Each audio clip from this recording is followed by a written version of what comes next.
మీటింగులు పెడితే పర్మిషన్ ఇవ్వకపోయేది. ఏదన్నా చిన్న కార్యక్రమం చేద్దామంటే అనుమతి ఇవ్వకపోయేది. ఆఖరికి ఒక కాగితం రాసుకపోయి ఇద్దామంటే తీసుకునేటోళ్ళు కూడా లేకుండే. అటువంటి పరిస్థితి చూసినాం. కేసీఆర్ ప్రభుత్వంలో అందరు కలిసి మంచి అవకాశం ఇచ్చారు.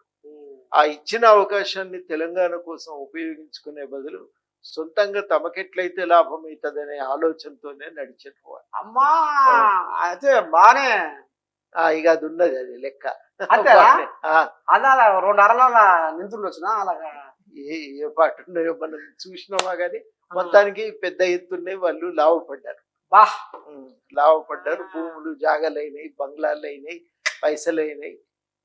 ఎవ్వరికి ఏ పార్టీకి భారతదేశంలో లేనన్ని పైసలు వాళ్ళకి ఇచ్చిండ్రని ఇది గవర్నమెంట్ కు కోర్టుకు ఇచ్చిన లెక్కల ప్రకారమే మనకు తెలుస్తున్న మాట. ఇది 600-700 కోట్లు అంత పెద్ద ఎత్తున పైసలు సంపాదించుకున్నటువంటి పార్టీ.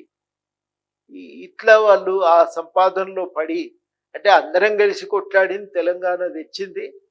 కొంతమంది అధికారంలో ఉంటారనేది అందరికీ అర్థమైన మాటే, గాని కూర్చున్నోళ్ళైనా అందరి కోసం పనిచేస్తారు అని ఒక అభిప్రాయం ఉండే. కానీ దానికి భిన్నంగా, దానికి పూర్తి వ్యతిరేకంగా ఇక అభిప్రాయాన్ని పక్కన పెట్టి తన వాళ్ళ కోసం పనిచేయటం. ప్రజలకి ఏంటంటే మనకు తీర్థం బొట్లు పోసినట్టు మనకు పోసి అసలు మాలంతా వాళ్ళే సర్దుకొని పోయినారు. ఆ రకంగా తెలంగాణకు చాలా పెద్ద నష్టం జరిగింది.